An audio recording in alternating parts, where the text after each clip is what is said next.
Alright, a very good afternoon to you. Welcome back to SRL for round 7 of season 11 of the SRL F1 25 Championship. Here for the Azerbaijan Grand Prix in Baku. Correction, it's actually round 8. Round 7 was last race in Abu Dhabi. And this is going to be the 8th round of the 11th season here in SRL on the PS5 platform. Azerbaijan, the Baku City Circuit. Quite an interesting fact, lots of 90-degree corners, and we're probably going to see lots of slipstreaming as well, with of course the very long start-finish straight. I think we might even see drivers in qualifying trying to get a toe, because I think you can definitely get an advantage if you get the run to the line behind another car. But of course the dirt here is also pretty high, especially on this year's game, so it's going to be interesting to see how the drivers will balance it out. So yeah, Jerome Ademako is leading the championship, followed by Tim Venting, who finished third in the last race. Jerome won the previous round in Abu Dhabi. So yeah, he is chasing his first SRL World title here in Season 11, and he's started the season in a very strong way. So let's run you through the drivers that we're going to see on the grid today. We've got Sandro Dulis in the Ferrari. He's actually had a pretty decent season so far. He finished in 6th last round in Abu Dhabi despite a very damaged car. He did very well to defend and score a decent amount of points there. Jensen Randall, of course, former world champion. George Wilkes in the Aston Martin. Pablo Bez, he won his first race in Barcelona a couple of rounds ago, which was very, very surprising.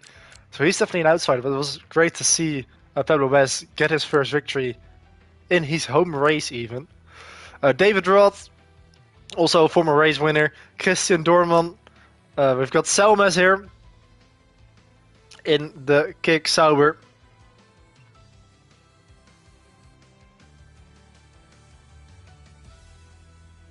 That is Theodoris Samanidis. Robin Herzenhagen. We've got someone who doesn't exist with a Danish flag. Ivan Brito in the Mercedes. Serpa, he made his debut in Abu Dhabi last round. And he actually did well to score, I think, a single point.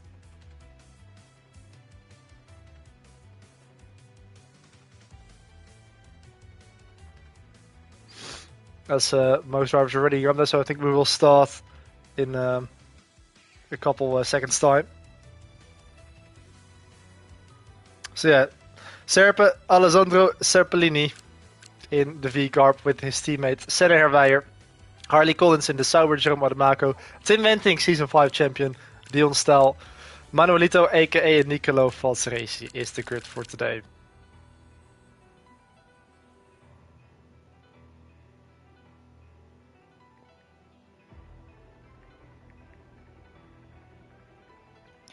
So yeah, of course, Jensen Randall needs no introduction. The reigning world champion and also a 4-time world champion here in SRL. I think even King Serpa here was a big fan of Jensen Randall and looked up to him, and he actually said it was an honor to race him last round in Abu Dhabi when he made his debut. So it's good to see that Jensen has already built up such a legacy almost here in SRL that we've now got a new sort of generation of sim racers who take him as an example. And why shouldn't you? Because Jensen Randall is an amazing driver and he has really set the benchmark here in SRL. But he is not leading the championship because that is Jerome Ademako. So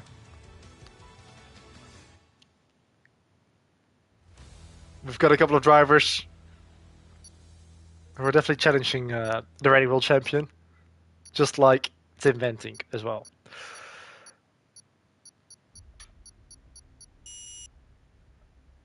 So, loading into the qualifying session. Hi, Whip of Film in the live chat.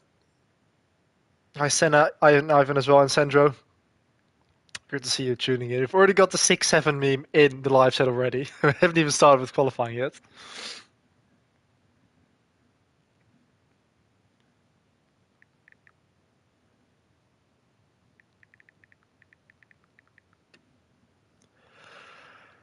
All right. So, short qualifying here in Azerbaijan. We'll start in 17 seconds once everybody loads into the session. Yeah, 20 corners. Lots of 90-degree corners and, well, very few corners in the first sector and then lots of corners in the final sector.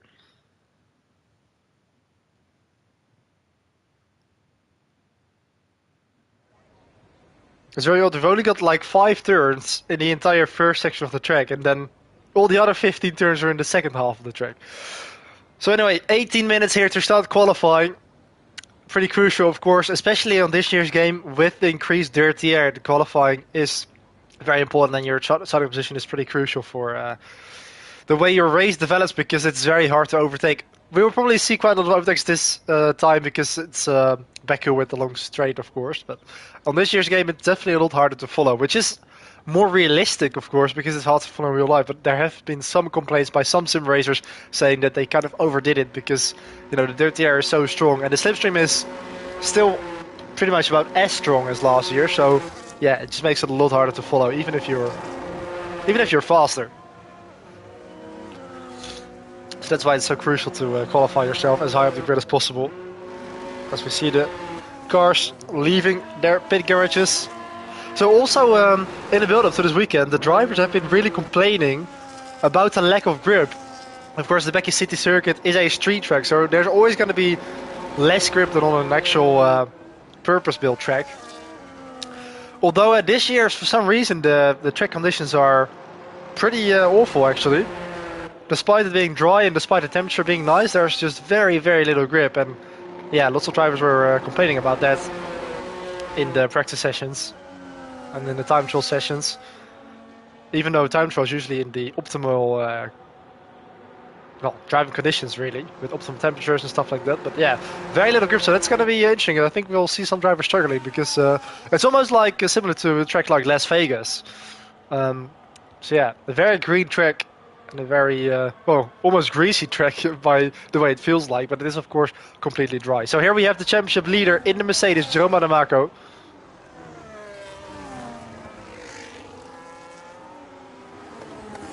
He leads the championship by 45 points over Tim Wenting. And actually, Nicola Valsreci is third in the championship. So he's also started the season very well. Jens Rende all the way down in P4, but he actually missed 2 rounds. He's only participated in 5 out of the 7. Senadulis is in P5, so he's also had a very decent start to the year.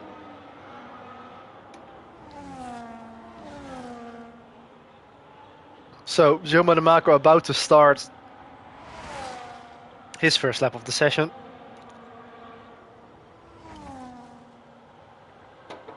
Here into turn 1.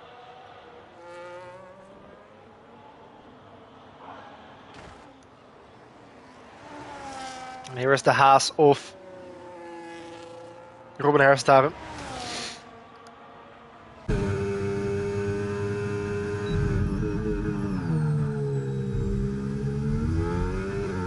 On board here with Joe Manamaco.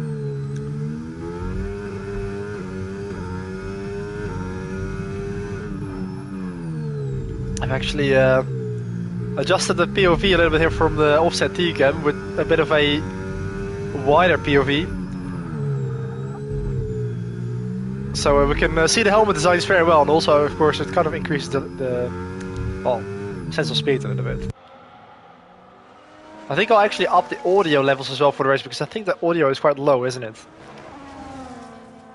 Let's also bring up the track map, so we can see what's happening around us. Oh, bit of a touch with the wall on the entry and on the exit.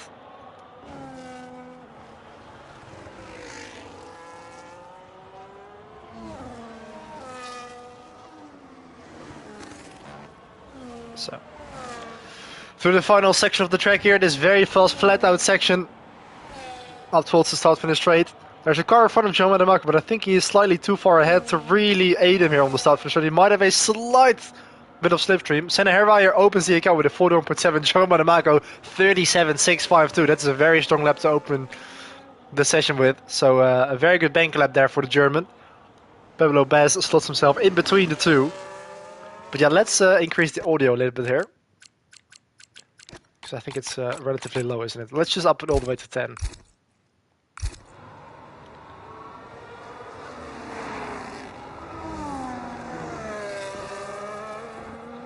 So let's see, there are still some drivers on flying laps. Let's pick up the Ferrari of Senadoulis here. He's coming through the final sector. With number 69 on that red Ferrari through the final corner. He doesn't have his teammate in front of him to help him on the start-finish straight, but nonetheless, he's actually gonna start his flying lap now. So he exited the pit lane a little bit later than some of the other drivers.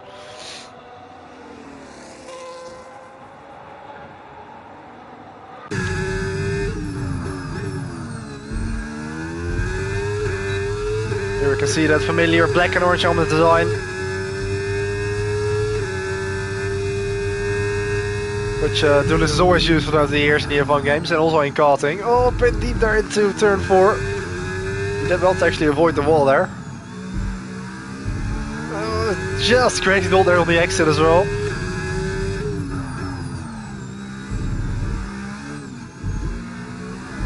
Yellow flags. I think that's behind Sandro. Slow car up ahead. Luckily he pulls out of the way. A bit of a touch with the wall again, and then into the castle section here. This very tight section. It's always almost wins when you see cars coming through there. It's very, very tight. And then getting on the power again for the exit.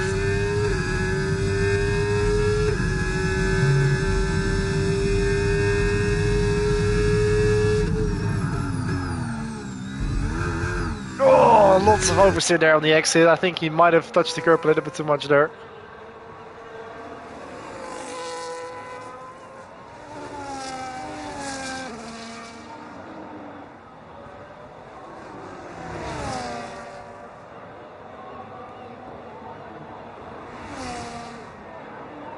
So Senadoulis about to end his first final lap of the session.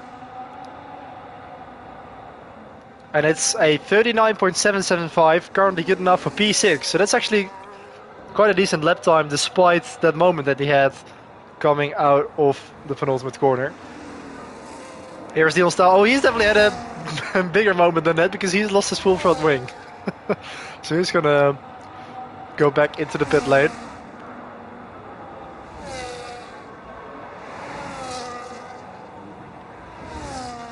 So here's Hardy Collins. He is still yet to set a lap time as well in the Kick Sauber. And actually, look at this. Niek van Gelder, he is sporting a special livery here with the Williams. I haven't even noticed that, but we've got the orange and light blue colors of the Gulf sponsor there on the Williams. And strangely, Niek van Gelder's teammate is in P7, but we still can't see who it is. So that's a bit of a visual glitch there. Hi boss, good to see you tuning in.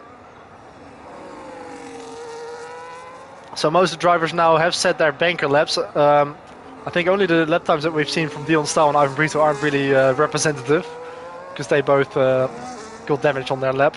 So here's the number 99, the Italian here, Nicola Falsesi, former race winner. He won his first race a couple of years ago in Jeddah in F1 21. So it must have been season 9. No, it's a longer run, season 7 I mean, yeah.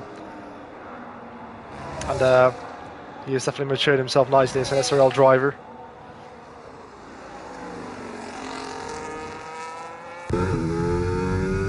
Let's go board here, very nice helmet design there with the chrome and the green and the red.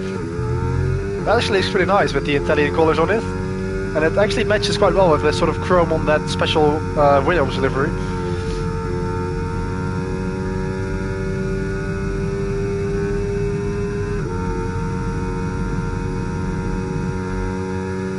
Although he's going to actually go to the pit. Yeah, I thought he was going quite slowly through the final corner there, and he's going to actually abort his lap. So Falsesi back into the pit lane. So most drivers into the pits now. All changing tires and refueling again to go out for the second run of the session.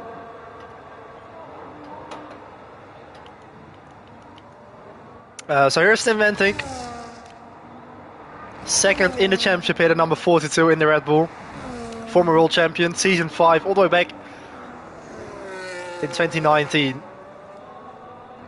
Warming up the tires there.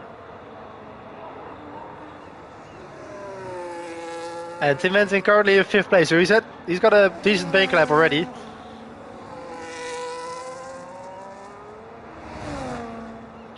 But yeah, he is trailing German Marco by 45 points in the championship, so he will need to get a good result here and hopefully gain some points on the German. Because from a neutral perspective, it would be nice to see that championship gap close down a little bit.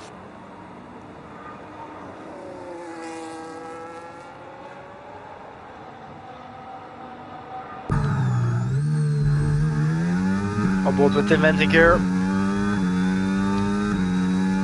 With the very nice matching colors there on the helmet design. Red, blue and yellow. Breaking down here into turn 4.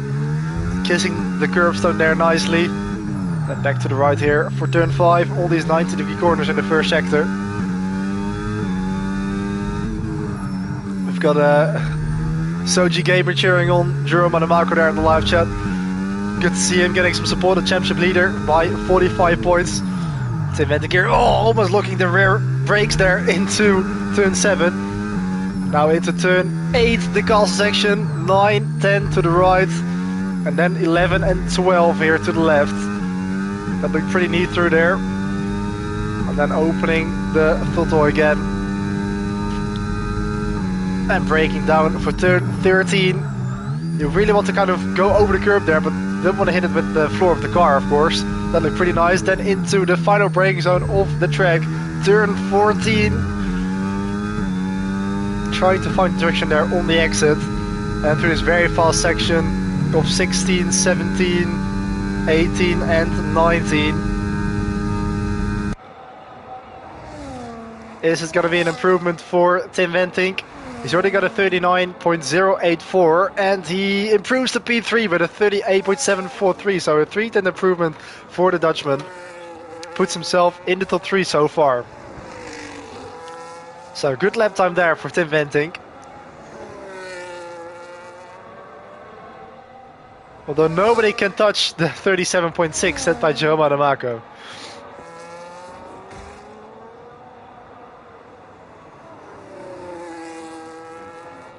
Dion Staal hit aboard his previous run because he damaged his front wing. So this is going to be a nice improvement here for the number 19. He goes up to 12 with a 40.7. And somebody has left the session. I think they have just retired. I don't think we've had an incident on the track. Nicolas Valsrezi about to start his second run of the session. And here is Senadoulis also in a flying lap. He is slightly improving at the moment. Yellow flags again, I think that's for one of the McLarens, is it? I think it's just cars moving slowly to get out of the way.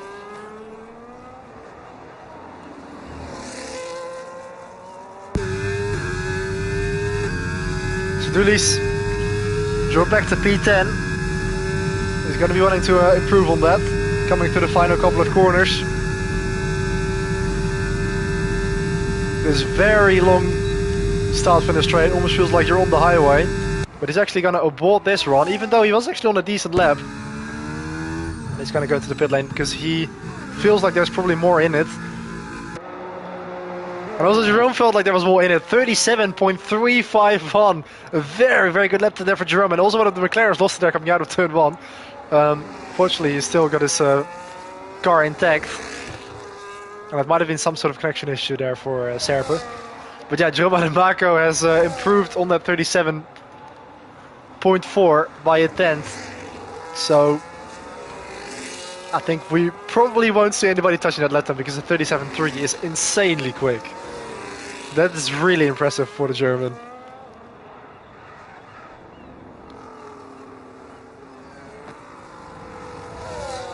Dion also on his in-lap, of course, 3 minutes and 40 seconds remaining. So anyone who wants to do another run will have to come into the pit lane now. But yeah, apologies for missing Jerome Adamarco's lap there, because I wasn't aware that he was on a flying lap. So it was a 37.6. So Jerome actually improved his lap time by 3/10. And he is the only driver in the 37s. That is insane. Look at the gap, 1.1 seconds to David Rod in P2. Hi Giovanni Aragosa. Good to see you tuning in. We've got some fans for Serpol on the live chat. The Italian rookie here in the field. Alessandro Zerpelloni. He had a pretty decent debut last time out in Abu Dhabi. Managed to score a single point in P10. If my memory serves me correctly.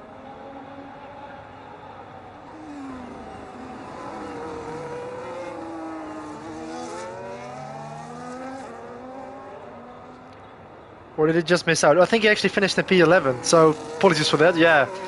Alessandro Zappoloni was P11 in the last race.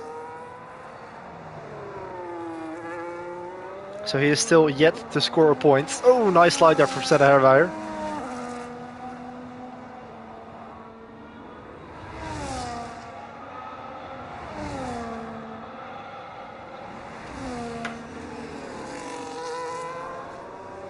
Yeah, Senne Herweijer here in the V-Carb, still down in P14. Every driver apart from Christian Dorman has set a lap time.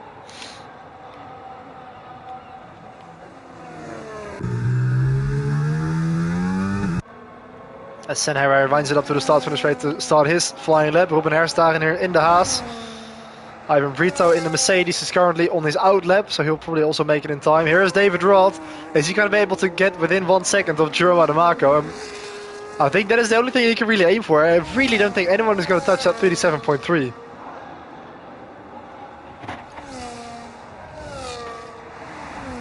Apart from maybe this man, Tim Wenting. What has he got left in his sleeve?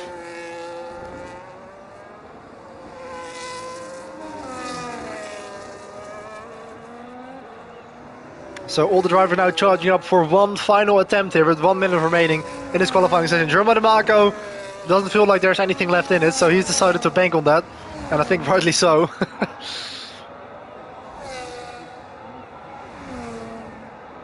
And also, we can see the two Ferraris here, I think, working together.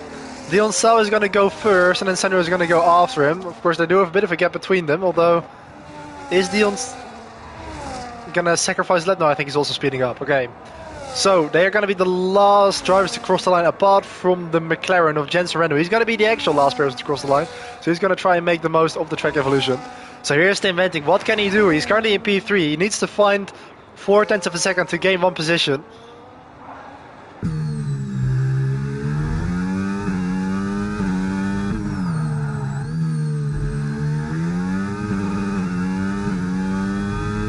Into turn 6 here.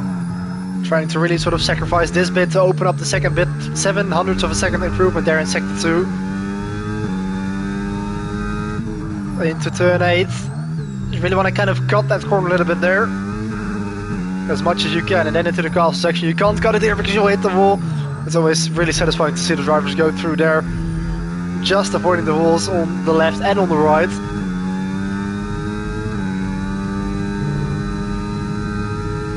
Now into turn 13. It's very easy to outbrake yourself here. Oh, really nicely going over the curb there, just about missing the wall on the exit. Final braking zone of the track. Getting the power down, that looked pretty smoothly. It's a 1/10 improvement so far, so it looks like he's going to stay where he is if he keeps this up.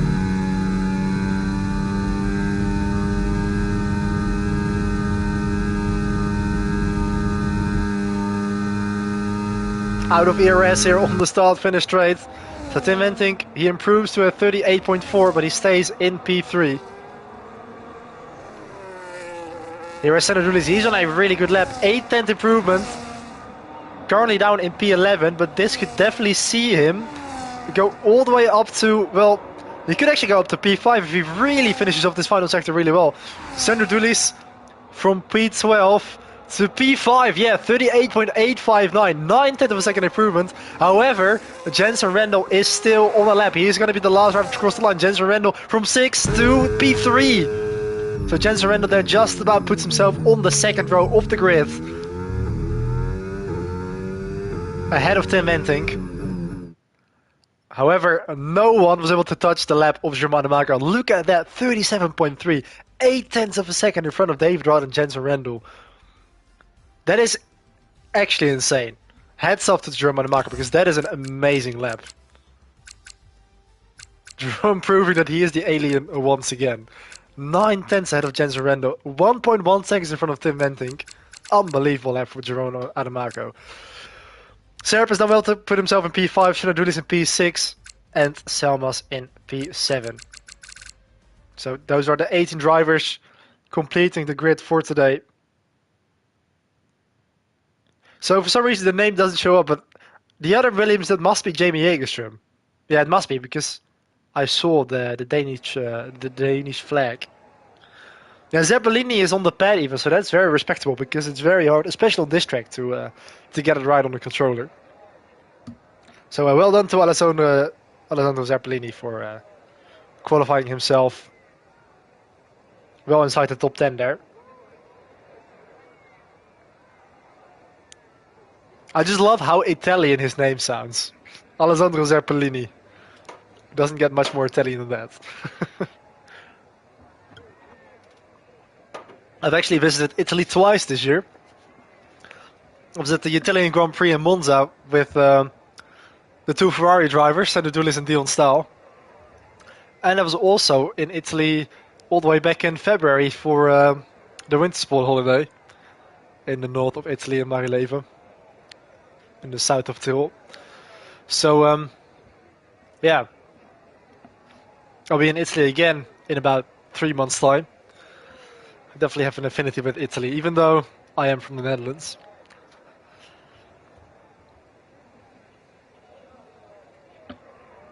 As we wait for everybody to get ready here for 29 laps at the Baku City Circuit.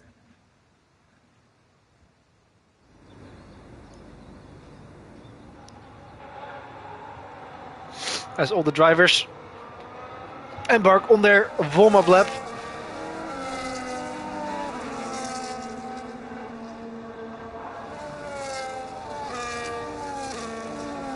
Also, we've got a rookie in the field, I believe, because one of the names in the list is not familiar to me. That is Alessio in the Haas. So this is SRL debut here in Baku. Alessandro Gioca, the Greek driver here in the Haas with the number 11.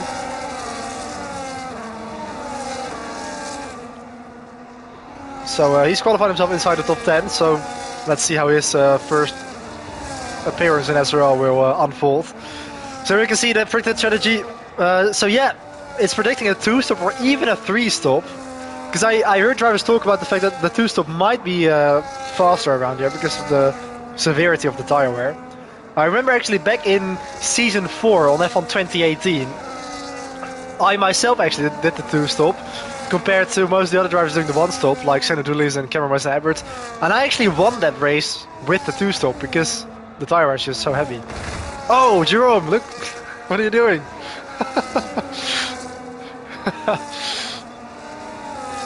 I think it was Robert Marco, wasn't it? He set a new lap record in qualifying, but then he just hits the whole warm-up lap. Well, luckily there's no damage on the warm-up lap, so he should be fine. So Joe Marco will start from pole position in front of David Rod and Jensen Randall. Tim Ventink second in the championship by 45 points will start from P4. And Alessandro Zeppelini completes the top 5 in front of the Ferrari of Sandro Dulles.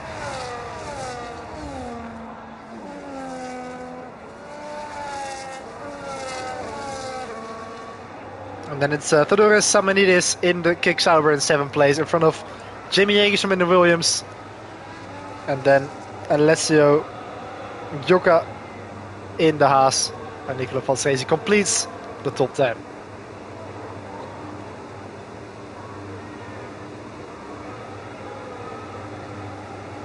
As we wait for the cars to park into their grid slot, it's a pretty old camera angle here looking from the back of the car. But anyway, hopefully it will fix itself once the race starts, and it looks like it does.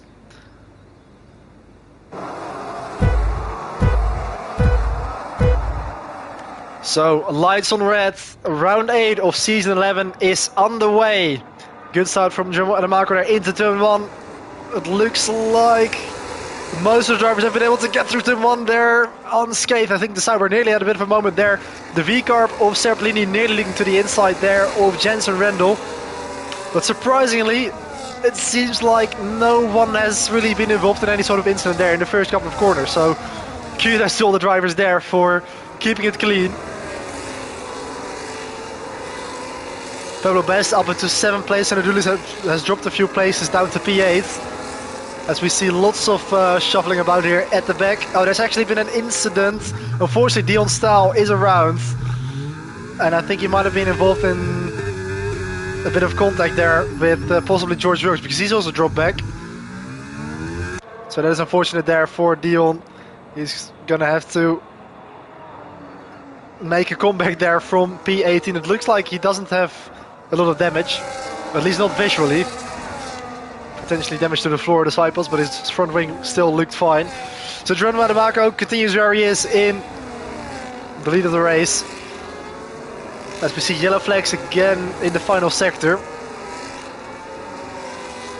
I think George Wilkes might have had a bit of a moment there because the gap looks a little bit smaller to Dion Staal now. Anyway, Geronimo Adamako, he's got 7 tenths now over David Rod in 2nd place in the Aston Martin there. It's going to be crucial to stay inside the DRS 1 second window for David Rod, as Geronimo Adamako has actually left the session. So did he actually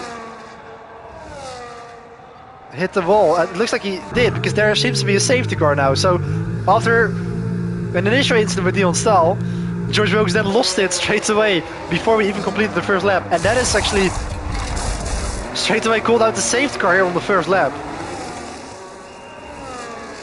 So this is going to be interesting for the strategy, because Jerome decides to pit already in lap 1, and some drivers have decided to stay out. The majority of the field is staying out, it seems.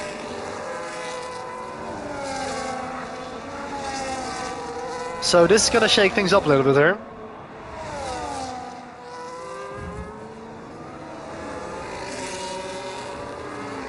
But very odd for George Wilkes to crash straight away on the first lap.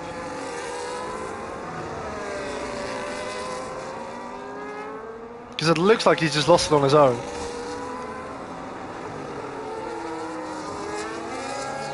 Alright, so let's bring up the tire indicator here. So, most drivers are opting to start on the mediums. Some drivers have opted for the hards. And it seems like actually Jerome Adamako is the only driver who has decided to pit. He had to make a very quick decision, of course, with the safety car being deployed right before the end of the first lap. And it was, of course...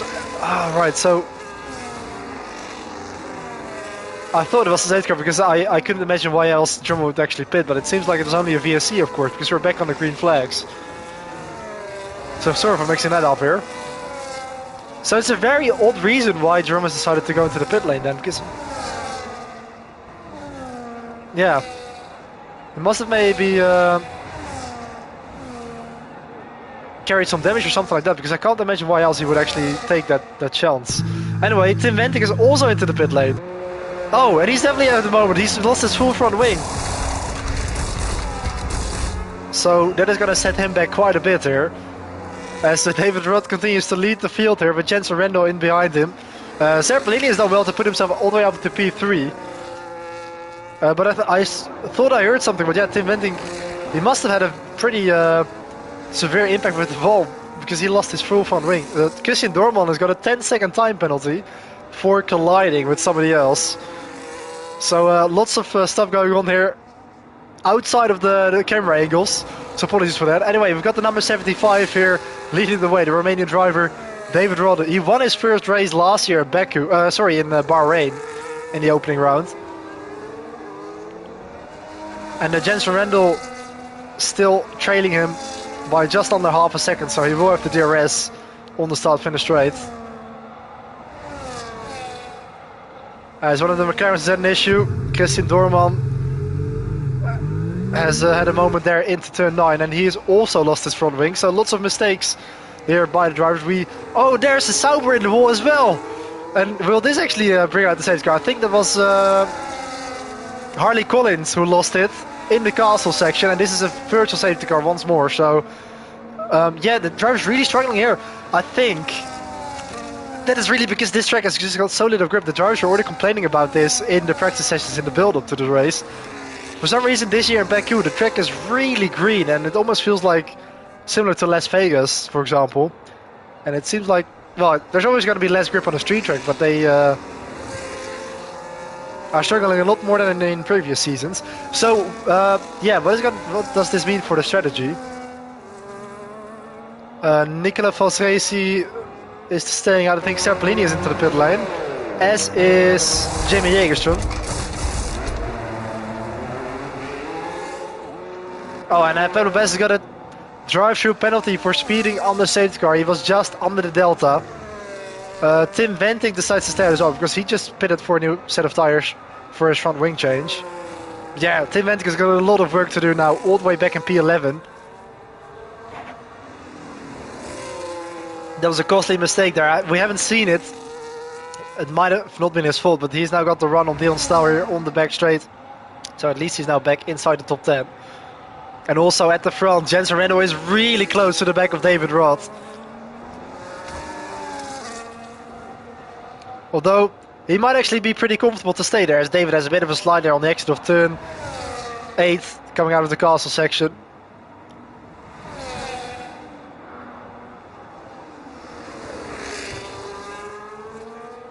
Hi Fire Emily, thanks for tuning into the live chat.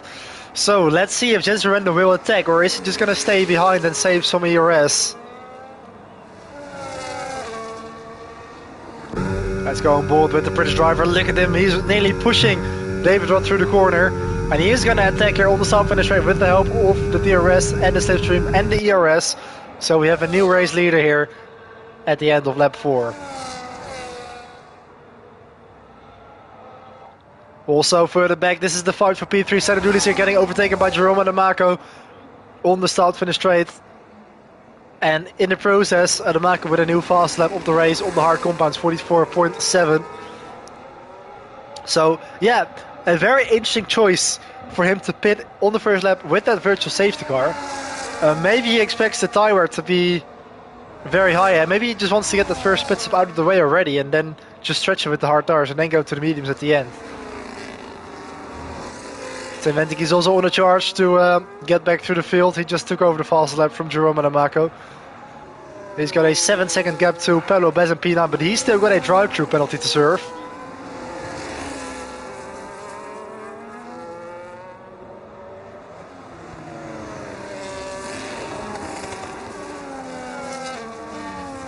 And it seems like Jensen has really got the pace over David Roth. The gap is already outside of that DRS 1 second window. As Senna Herweijer gets a bit of a poor exit there out of turn 7, and Jeremy Jägerström takes the position on the V-Carb driver.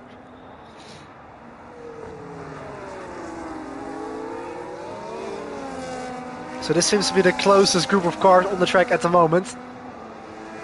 As we see one of the Haas cars into the wall. This is Robin Hersdagen, and he's overshot it into turn 4. Yeah, did well to stay out of the way of Christian Dorman there. So unfortunately no safety car. Again, we stay on the green flags there because he was able to keep it out of the barriers. There we can see Ivan Brito as well at the back of the field in the Mercedes. So this is Senna Herweijer and Pablo Bez. Race winner 2 rounds to go in Barcelona. They're in the Alpine. He opens the DRS here on the start finish straight. And Herweijer keeps to the right. He knows what's happening. He's not going to try too hard to defend that. Pablo Bez back to the racing line. Just got ahead of the Dutch driver there for P8. And also Jerome Adamako has closed the gap down to the Aston Martin of David Roth now. So yeah, he is doing well to get back to the field after that pit stop on the first lap. Of course, nobody is going to doubt the pace of Jerome Adamako. He goes to the inside there. He had a bit of a look. Look at that crossover move, very nicely. Gets the power down on the exit, straightens the car out, and that's now second place for the taking. Now can Jerome Adamako close down that 4.4 second gap to Jensen Reno? He's got 1 lap fresher tires. But closing down 4.5 seconds to Jensen Rendo is not going to be easy.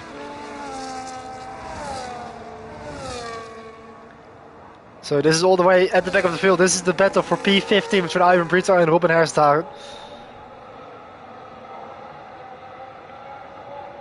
And also Tim Wentink is close to get to Senna Hermeijer. Oh, that was a bit awkward there. It looked like Senna went wide, but he might have just actually let him go through.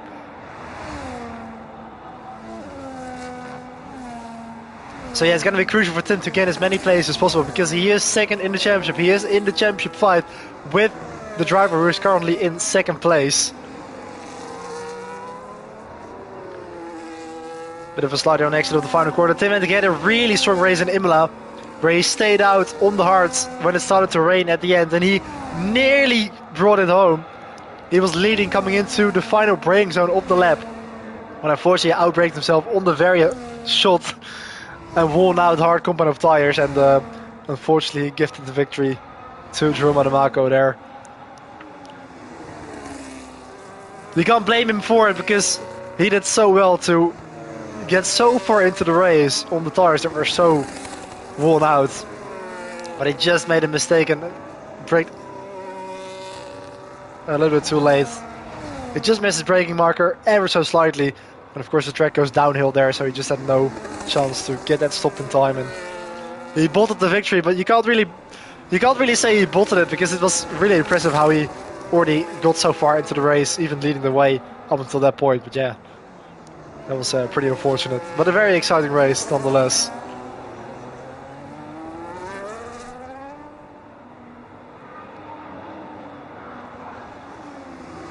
So hopefully Pablo Bass is not going to cause Tim Wentink too much trouble here. It's going to be pretty difficult to overtake in this middle sector of the track. Through the castle section. Better exit there for Wentink. He's going to go to the outside and yeah, easily gets the move done there on the Spaniard.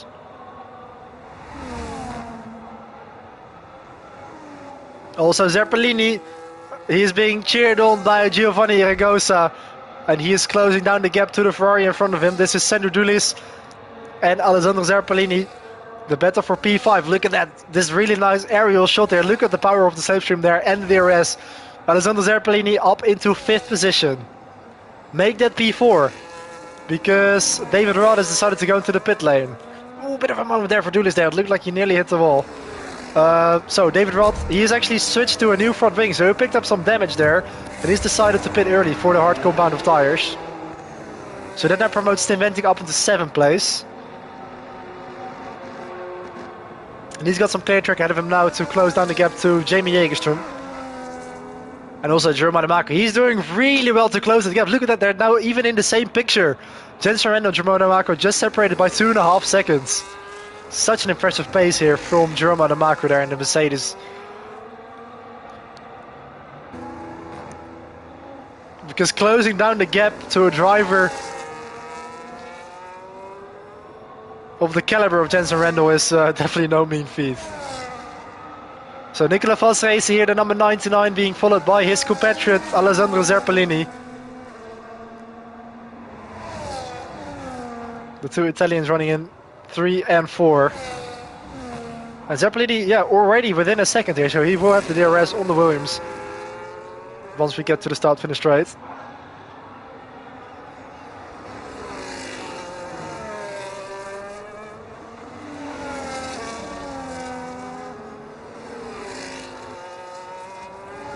So 6/10, yeah, we can see the gap there closing up. Vari Zeppelini, good to see the support here for the Italian here in the V-Carb. Let's see if he's going to close up. Actually, Nicola Valserese is going to go into the pit lane. So that now leaves Zeppelini into 3rd place. Gliding over the curb there on the exit of the first corner. But yeah, Zeppelini really building up the race nicely here. As Tim Wentink gets it moved on Valserese, of course, well, that's just because he went into the pit lane. So Wentink now up into 6th place. And Pablo Bass getting the run on Dion Staal for that final points position.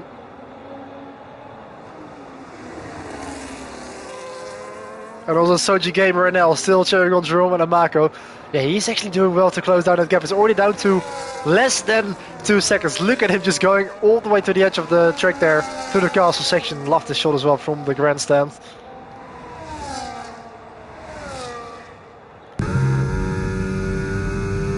On board with the German. Yeah, he can already see Jensen in front of him. I think it's only going to take like 2 or 3 laps before he gets within that DRS 1 second. There's a left car as well. I think that is Robin Herstagen in the house. Hopefully he won't interfere and he pulls out of the way nicely.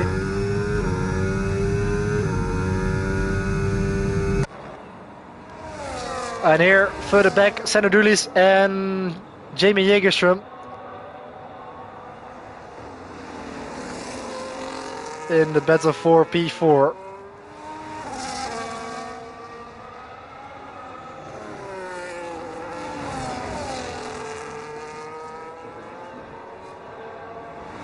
Yeah, if you're the car ahead, you're really going to be a sitting duck here on the start-finish straight. As Nicola Valsrezi gets the run now on that familiar number 69. He's actually going to go into the pit lane here. So Dulis is going to also probably switch to the hard compound of tires. But yeah, indeed, a really impressive pace that Jerome Amako is displaying here. Also, it's going to be interesting to see if it actually turns out to be a last lap fight until the last lap. But let's say that Jerome and Jensen are going to be within a second of each other in the last lap. Do you want to be leading coming onto the start-finish straight? The other car of Dion Stano also coming into the pit lane.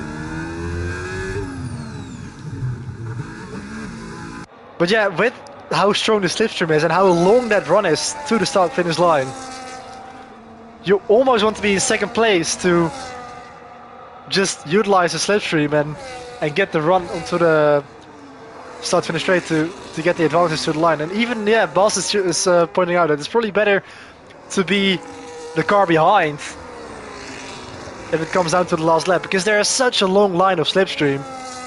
It's almost impossible to defend from that. So let's hope that we will see an actual battle until the last lap. That would be amazing. Of course, Jerome Amako has now closed the gap down to under a second, so he will open the rear flap here on the start-finish straight. Although I don't think it's going to be close enough yet to make a move.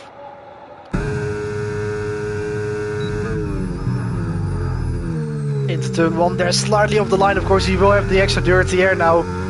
And also the slipstream effect, of course, is going to work against you there in the braking zone.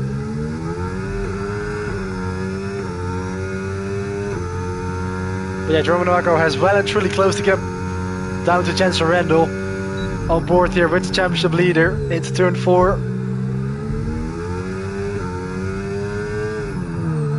And turn 5 there, you really want to sort of glide over the curb there, a bit of a slide there on the exit. I think also Sander Dulis got through on Alessio there on the start-finish straight.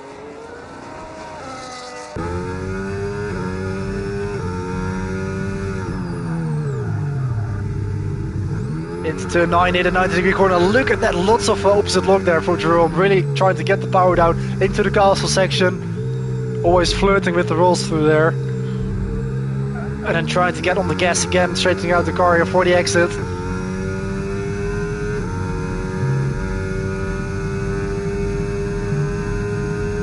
Turn 13 goes down the hill here, very easy to lock up. You really want to sort of avoid the curve there on the inside to not disrupt the balance of the car. And into the final braking zone of the track.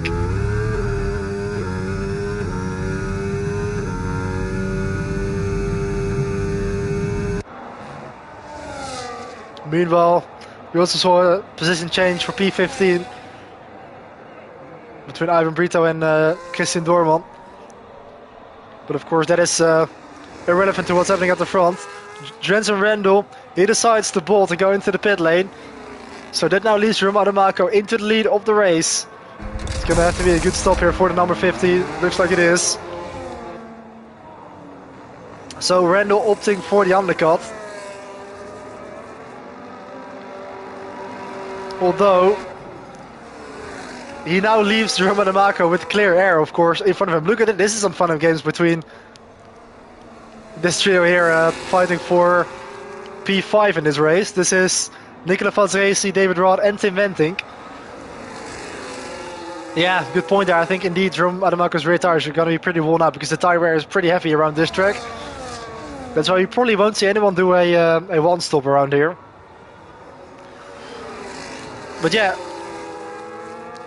I think Jensen has done the right thing to go for the undercut here because I think he probably can bridge that gap a little bit now, having a lap out on the track on the soft tires. Sorry, on fresh tires. Of course, he is now on the hard compound.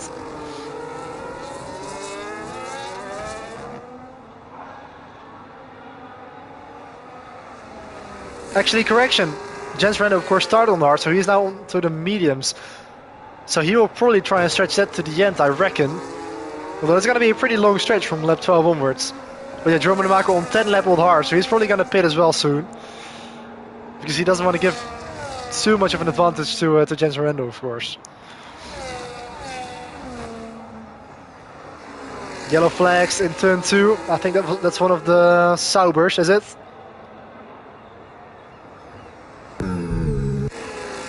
For some reason I can't change my spectator position here, so that's a bit of a glitch, but yeah, it's all cleared up again, so no interruption of the race.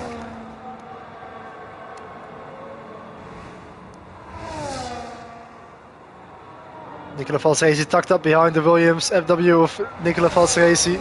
Sorry, Jamie Jägerström, of course. Now Jerome Ademako, sorry, David Rod getting the run here on the start-finish straight. Tim Hentic is going to have to be careful here because he does not want to get caught up in this squabble here. Of course, Tim Hentic is probably slightly quicker, but he needs to keep his nose clean.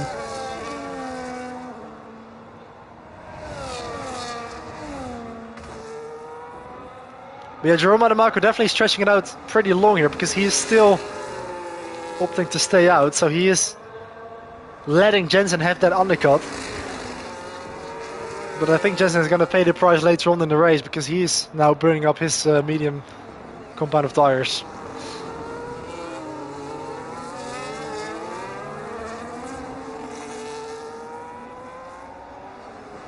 So this is still the closest battle on track at the moment. But yeah, Jensen already back to about 12 seconds in the delta with Jerome, who's leading the race. So he will definitely have quite an advantage once Jerome decides to pit. But yeah, it's going to be pretty intriguing to see if Jensen can actually make it to the end. Good question there, boss. I think he does, yeah. I don't think he can actually stretch those mediums to the end. There's been an incident in turn 2. It looks like that was Christian Dorman, I believe. And also Ivan Breed is actually retired from the session. I think I missed that. I think he might have crashed out somewhere.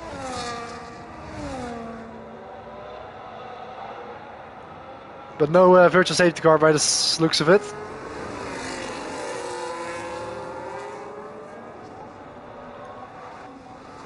So let's go back to Jensen Rando. For some reason I can't switch my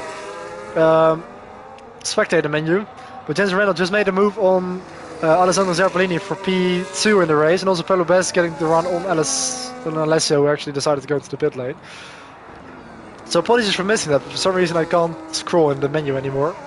So that's a little bit annoying. So I'm going to have to scroll through the actual drivers on the track here. But I don't want to do that too quickly.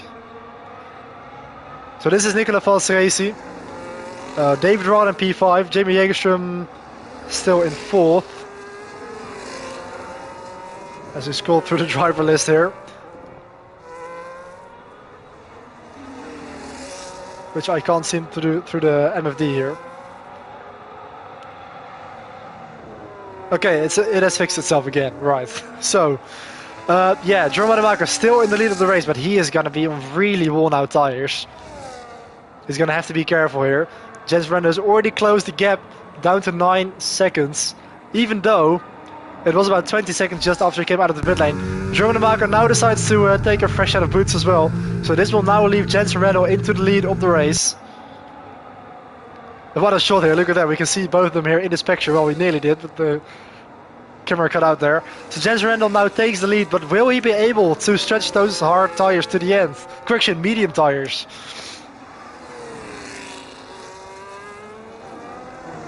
So Jerome Marco now exits the pit lane. And of course he had the medium tires in his previous stint. So he is now on the harder compound. And Jerome did well to actually stretch those mediums so long into the race, because of course he had been on them since his pit stop at the end of lap 1. But I can't imagine that Jens Renner would be able to go to the end with this set of mediums. I think that's just too much of a stretch. I think he will have to pit again, or he's going to have to just really nurse the tires to the end.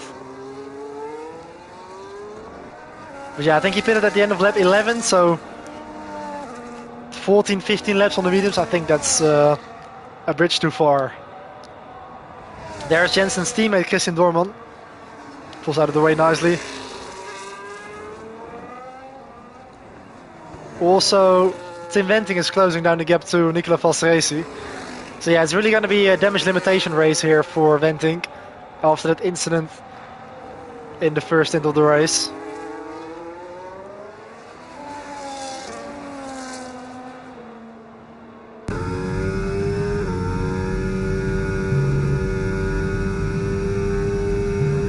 Yeah, let's bring up the tire detail here to see what's going on. Oh, a bit deep there into turn 13 there for Nicola Valseresi.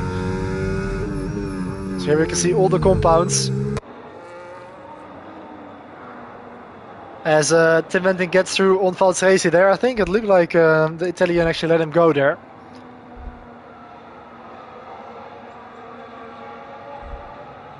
As there's been an incident on the track, unfortunately Theodoros Somos has retired from the session. And it looks like it's going to be a full course caution, or at least a virtual safety car. I think Valseresi is going pretty slowly there, isn't he? No, I think we're actually continuing on the green flag. As Robin Herrestagen goes into the pit lane there. Still yellow flags. Oh, it is actually a full course caution. Okay, so I completely missed that because for some reason I'm not getting the notification, but the full safety car has been deployed. So this is gonna completely change things here, because now Jerome Marco has kind of lost his advantage, having just pitted. Is he gonna stay on the hard, or is he gonna? I'm not sure if he's got any fresh sets left, because of course he also pitted at the end of the first lap. But then of course he does have a relatively fresh set, which he only used for one lap.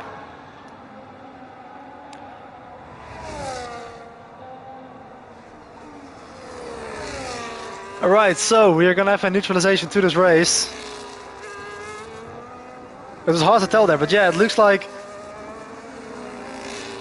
there's been an incident involving Theodoros Samanidis. Unfortunately, we missed it here on the stream.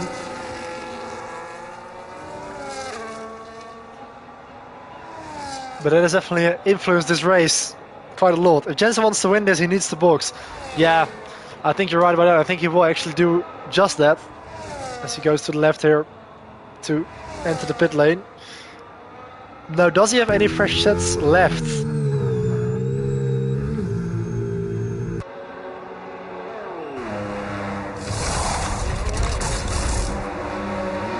It looks like he does. The McLaren's double stacking. Alright, so of course Jerome, having just pitted, he's going to prioritize the track position. So he's going to stay out here on the hard compound. Jens Remendel pitting for a new fresh set of hards. So he's going to have a 2-lap advantage with his tire age. And look at that, Alessandro Zerpolini now legitimately in P3. And this is also going to help out Tim Wenting massively to, of course, gain that time back, which he lost after he had to make that extra pit stop. Ah, Christian Dorman is going to drive through penalty for speeding on the safety car. Well, of course, he is down in P13 already, but this is going to add salt into the wounds. Alright, so, yeah, what are we looking at here? Jerome Marco leading the way, but he's got a slight tire wear disadvantage, although we have seen how quick he is, so I don't think he's going to be affected by it too much, and he should be able to easily take those tires to the end. Jensen Randall on a fresh set of hard tires, he's going to have a slight advantage, and he's going to need it because it looked like Jerome Ademaker had the edge over him. It's going to be crucial for Jensen to stay inside that DRS 1 second window.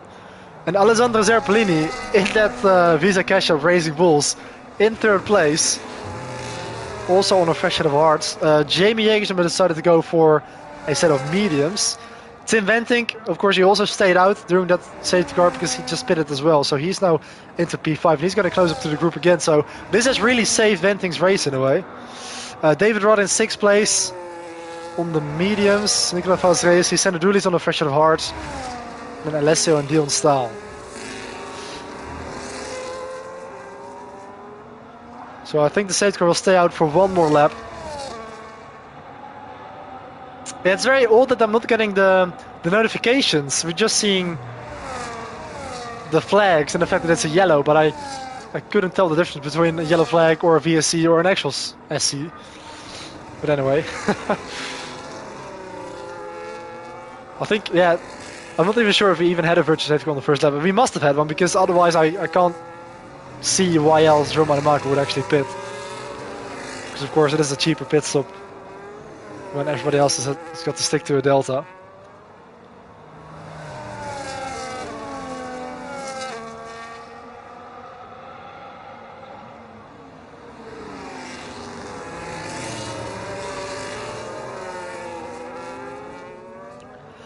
Alright, so unfortunately Christian Dorman is not able to serve the penalty during the safety car here, so he has really wrecked his race with a drive-through penalty because he's going to have to serve that after the restart. Of course, with only 6 laps remaining, you're not going to recover from that.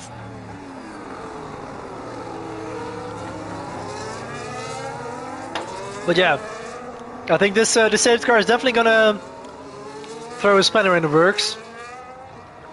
And it could spice things up a little bit here because, of course, the entire field is bunched up again. And especially on a track like this, also with the heavy slipstreaming, we could potentially see the lead group stay close to each other. And also we don't have that many laps remaining, only, well, 6 laps to go after this one. And I reckon the safety car is gonna go in on this lap. Well, actually the field isn't bunched up yet, so it might actually stay out for one more. Yeah, looks like it is going to stay out for one more laps to let Dion Staal and Sen Herweyer and Pablo West catch up as well. So unfortunately 2 drivers who are not on the lead lap anymore, Robin Hersthagen and Christian Dorman, so they will not get the lap back.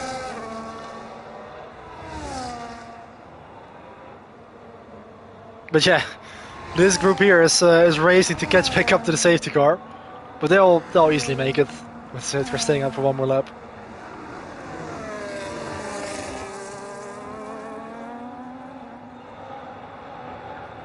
So yeah, who do you put your money on? Jerome Ademaker seems to be the driver who's got the outright pace, although he's going to have a slight tire wear deficit. And of course, you can never rule out Jensen Randall. And Alessandro Zerpolini is really the outsider here. It's really cool to see him all the way up into P3 because he is fighting for his first podium in SRL. And Bas van Zijp saying that he is expecting Jerome to win it. Okay.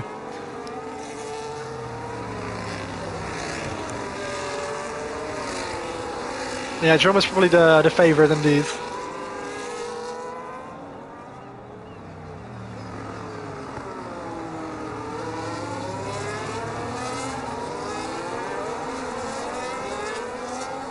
Well, just to say something different, then I'm going to put my money on Jensen Randall here.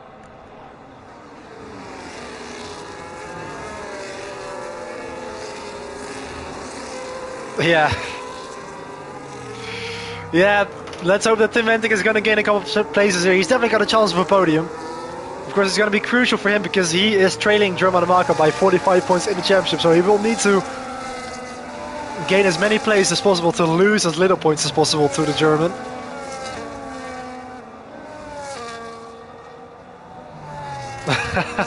Yeah, we could even see a crash potentially with the field being so bunched up. Of course, there's the old saying that safety cars breed safety cars.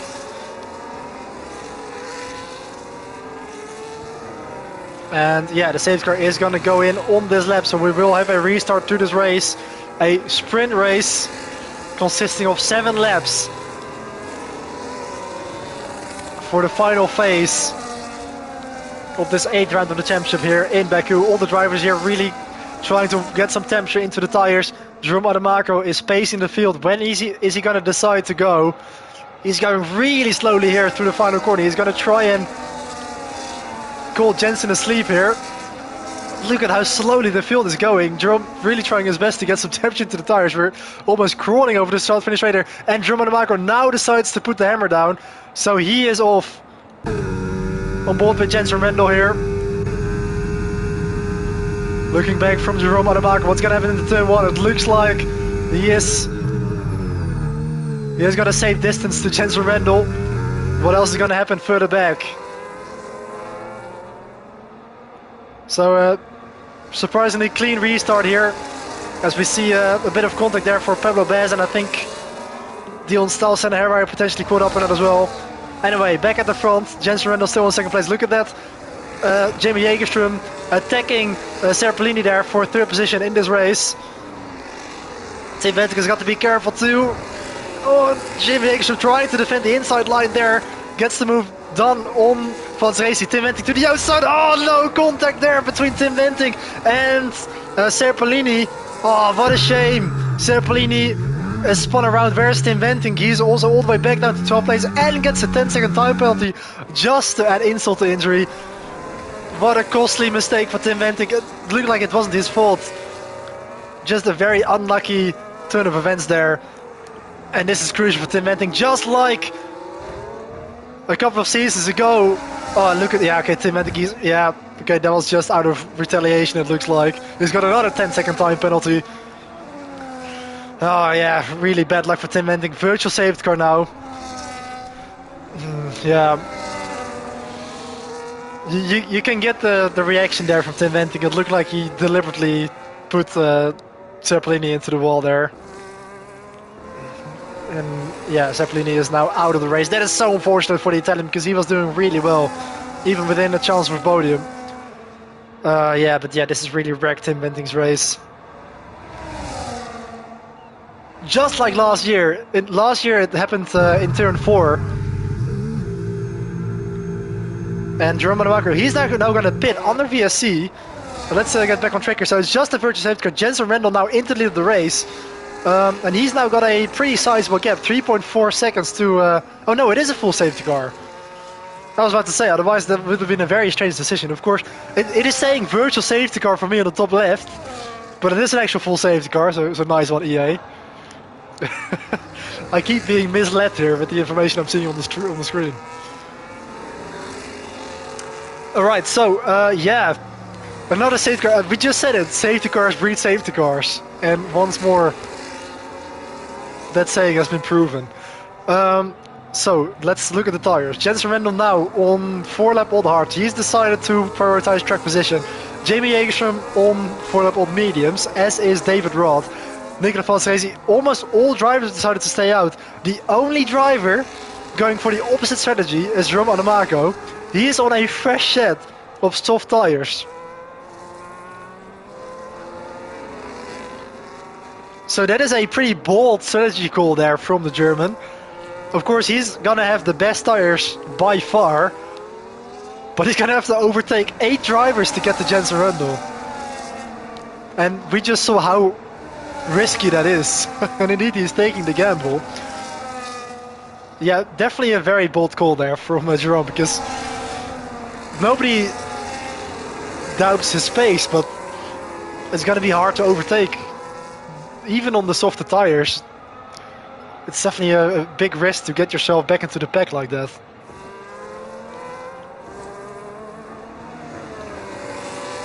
So it's going to be an even shorter sprint race to the end. I think it's the wrong call. Yeah, I mean, I like the fact that he's taking a risk. I mean, there's the other saying that goes, fortune favors the brave.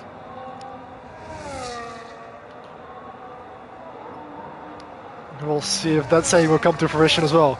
But yeah, I mean, logically speaking, I think indeed it's definitely safer to stay out and just have the track position and try and defend, as opposed to having fresh tires. But yeah, Jerome, he's going to be insanely quick on those fresh softs. He's going to have such a pace advantage. I sent Brent tuning into the live stream. Yeah, it's very risky from Jerome. Yeah, but what we've seen before, he's indeed done similar things in the past. It is weird to not speak Dutch indeed.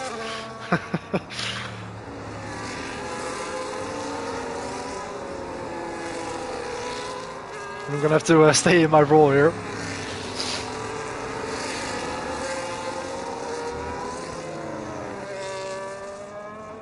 So, it's gonna be a sprint race that will last about 4 laps at maximum.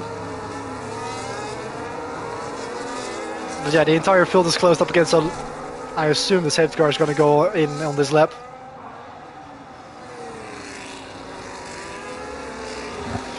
But we will definitely track Jerome Adamako in his fight back through the field. Because, yeah, it's going to be crucial for him to just pick everybody off and just lose as little time as possible with his overtakes.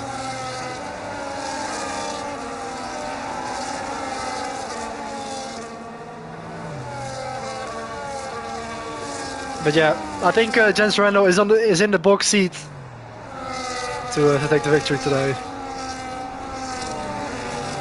I mean, 4 laps, it's so little time for Jerome to make that up. But I really appreciate the fact that he's actually decided to take the risk. I definitely rate that. And it also spices up the race. To have 2 different strategies going on for our 2 main protagonists. So this time it's going to be Jensen Rendel to control the field. Let's see if he's going to choose a different spot to actually put the hammer down and bolt away. And how aware is the field going to be behind him? He's going to choose nearly the exact same spot as Jerome did. So Jensen Rendel now off into the distance for the final restart of this race for the last 4 laps here at the Baku City Circuit. Jensen Rendel leads the way. Jamie Ekstrom in P2. David Rott in P3. Where is Jerome Adamako? Here he is in P9. And he's going to have to get through the field very, very quickly to close that gap down to Jensen Rendel. What is he doing? He's letting the Haas go through there. Did he maybe? I think he might have got the overtake done just before the start-finish line there. And he probably had to give that position back because he overtook on the yellows. We still see the safety car notification on the top left, but I can guarantee you there's no safety car anymore. It's so odd with the information that we're seeing. It's completely glitched out. But anyway, Jensen Rendel still leads the way, 5 tenths in front of Jamie Jägerström. But yeah, for a second I thought there was another safety car because Jerome was slowing down, but I think he just had to let Pablo Bess go through.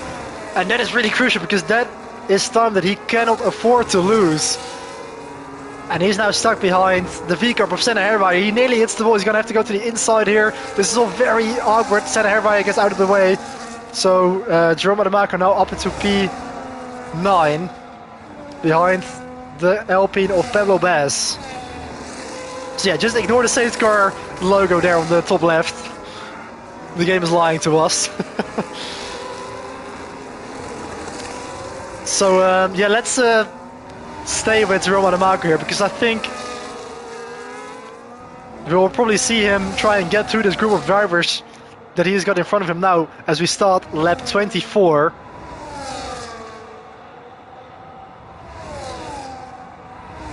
And yeah, Giovanni Aragosa is very mad at Tim Venting. Well, we're gonna have to look at that again, but I'm not sure if that was Tim Venting's fault, to be honest. I think it was maybe a bit of a racing incident. So Jerome Adamako, he's got this group of cars now in front of him. He's gonna look to the inside here of the Alpine and of the Ferrari. Look at that double overtake on Dion Stow as well. He gets it, still a bit of a touch with the wall there. Jerome Adamako up to P7. Double overtake into turn 2. Jensen Rendel still leads the way by 3 tenths of a second over Jamie Jägerström, so he's doing well to keep up with the British driver as well. Bit of a defending line for Adamako there into turn 4. And now he is behind the Haas of Alessio is going to go to the outside. Alessio doesn't make it difficult for him. He knows what's happening. Yeah, Bas van Zijp saying that he thinks it wasn't Tim's fault. I think it looked like Tim was on the outside from what I can remember. And then Zerpolini kind of closed the door on him. As Pablo Bess gets the move done on Alessio there. You don't want to be side by side going into the castle section. Okay, Pablo Bess now up into 6th place. But yeah, it looked like Tim was squeezed out a little bit there on the outside. But it was hard to tell. I didn't really see it clearly. Yeah, of course, I'm sure there was no malice in it from Zerpolini, but I think it was just a racing incident. Of course, the second incident was definitely 100% Tim's fault with the dive bomb, but yeah, the damage was already done, really. But I mean, I agree that that second action from Tim Winting was not very sportsmanlike, and he might actually get some repercussions because of that, because yeah, no matter what happens, you shouldn't take another driver out on purpose. Anyway, João Marco now in the safety room of Nicola Falceresi. Look at the way he closes up to the back of the Williams. He's going to go to the outside here. Easily gets the move done, and without losing time as well, crucially.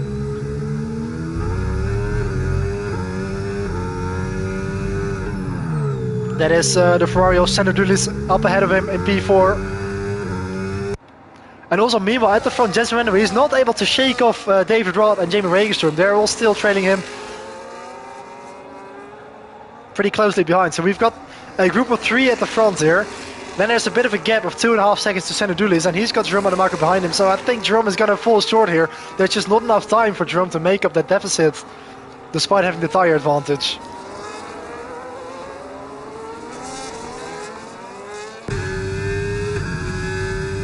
On board with the Ferrari driver here, Sander Dulis into turn 8. Looking back at the Mercedes of Jerome Marco here into the castle section. Oh, a bit of a twitch there for Marco as he goes through this very tight section, turn 9, 10 and 11.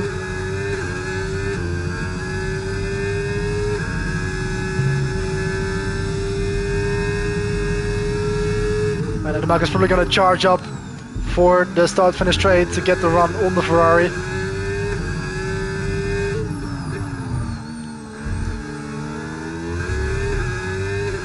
Still half a second as well between Jensen Rendel and David Rod, so he is still within a second. Although I don't think David Rod is going to be close enough to make an attack yet here on the start-finish straight. So we'll stay on board here with Sander Dulis, looking back at Jerome Marco. He's closing up, creeping up to the back of the Ferrari. He's going to go to the inside. Jerome Marco now up into 4th position. Dulis doesn't make it difficult for him. They're good mates as well off the track.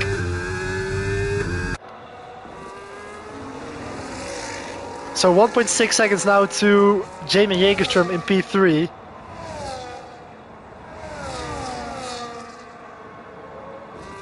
So there's definitely a chance of Jerome getting on the podium. Incident further back. I think Dion Staal is at the moment there in turn 1.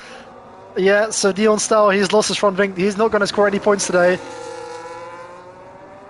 And also Sander Dulis is being put under pressure now by Nicola Falceresi.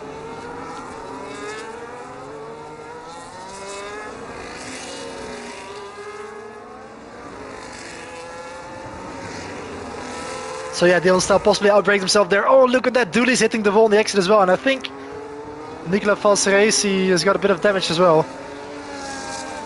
And also Jensen, he's really putting the hammer down now. He's trying to get David Rod out of the DRS 1 second window. We talked about this moment here. Do you want to be leading onto the start-finish straight? It's already at the last lap. Oh, look at David Rod there completely skating through the penultimate corner there. It looks like Jensen Rendel has done enough. He has managed to break David Rod outside of that 1 second. As he comes through the final couple of corners here, turn 19 and 20. Jensen Rendel, he wasn't the favorite coming into it, but he made the right strategy call. And Jensen Rendel is going to win round 8 of the season here in Baku. There is a checker flag for the British driver, Jensen Rendel, P1 here in Baku. David Rod follows him in 2nd place, and Jamie Jägerström completes the podium there in P3, just ahead of Sander Dulis. Jerome Marco, he dropped back to behind Sander Dulis somehow. We completely missed that, but Dulis into 4th, Jerome Marco 5th.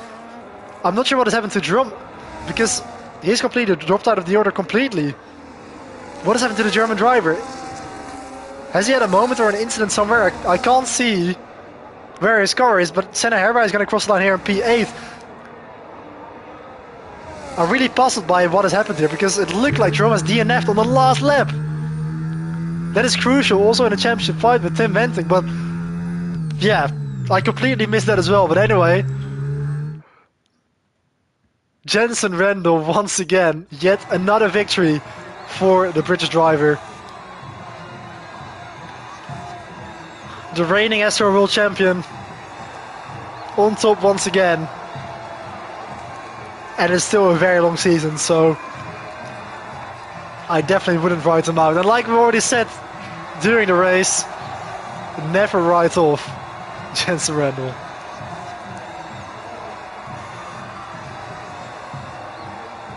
He is currently P4 in the championship on 64 points, so he is quite far away from Jerome Adamako in the lead of the championship. But if Adamako doesn't score any points today, which it looks like he won't, then yeah, this is going to be a pretty big hit for the German. And also, well, kind of lucky for Tim Venting, because we've got both first and second in the championship not scoring any points. Oh, well, actually, Jerome is still classified in P10. I think that might be some kind of glitch, because I think he actually crossed the line, because I didn't see him crash anywhere. But anyway, there's no doubt about the winner today. Jensen Randall, write him off at your peril. P1 for the British driver in the McLaren, followed by David Rott and Jamie Hagerstrom completes the podium. Also, a lot of DNFs there. Unfortunately, I didn't have time to go through the full result there on the screen. But yeah, it's definitely been a pretty entertaining race with 2 safety cars and also different strategies going on. So yeah, this has been round 8 of season 11 here in the SRL F1 Championship. So to take you through the full rundown of the order that we finished in, it's Jensen Randall followed by David Rott, Jamie Hagerstrom. Senna Dooley's actually picked up P4.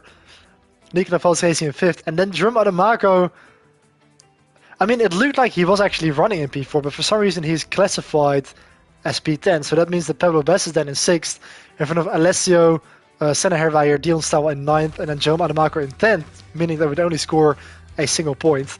But I'm not sure if that is actually legitimate. But let's just keep what the game has given us here. And then Robin Herstagen was P11 in front of Christian Doorman, Tim Venting, and Sarah Pellini were the first ones to retire. Only 12 finishers out of the 18 runners.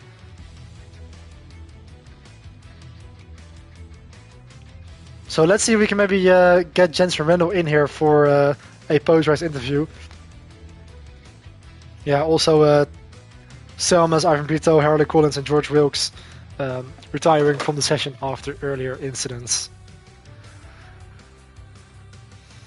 Well, some congratulations to Jensen Randall here in the live chat. Let's see if we can get him in here maybe to see to hear his thoughts about the race.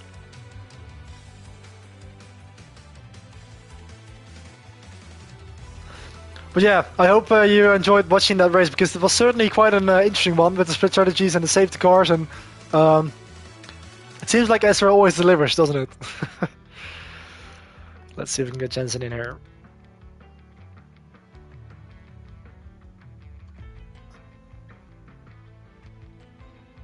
If I can find his name in my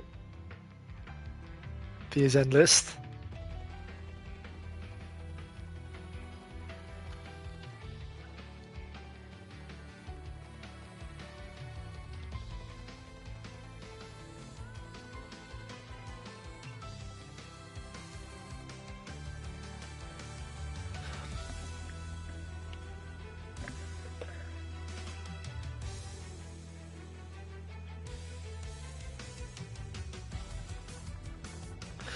Alright,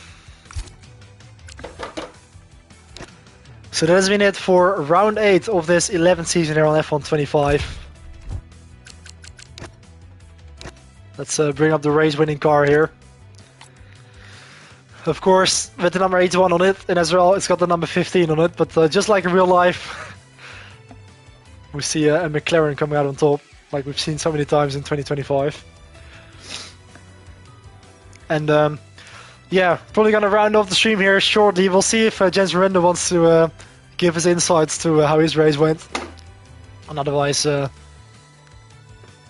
will wrap it up for this round here in SRL. The next race is gonna be in the Netherlands, actually. Round 9 is gonna be Zandvoort on the 3rd of June. So this was the last race of 2025. Although there is actually going to be one more race in between Zandvoort and Baku, just before the end of the year. It's going to be GT3 in Laguna Seca on the Assetto Corsa Competizione, which I'm also going to commentate on. So that is going to be the race next week, and then there's going to be a break for the new year, and then the next round in the F1 Championship for round 9 in Zandvoort.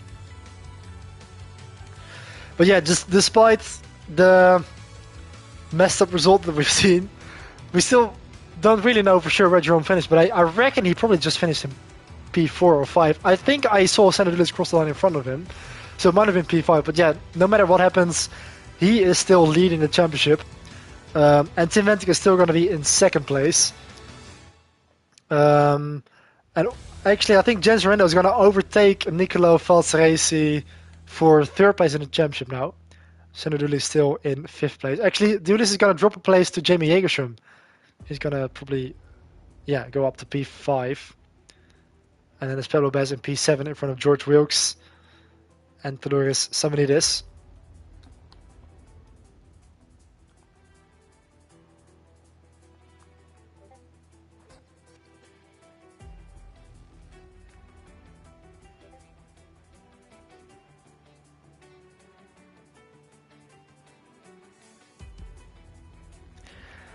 But it looks like we've lost Jens Rendo along the way. So this is where I'm going to wrap it up for the live stream here for round 8 of season 11 here. The Azerbaijan Grand Prix. Yeah, Sanadoulis did confirm he finished in P4, so he must have actually finished ahead of Jerome Adamako somehow. I missed what went on there on the last lap. But thanks to everyone who tuned into the live stream. Thanks to Soji, Giovanni Agoza, Bas van Zijp, and all the others tuning in, Lucas Senna, Ivan Brito as well early on. So thanks a lot for watching. Hope you enjoyed the race, and we'll see you all for the next round in Laguna Seca for GT3 on ACC on the 20th of December. See you then.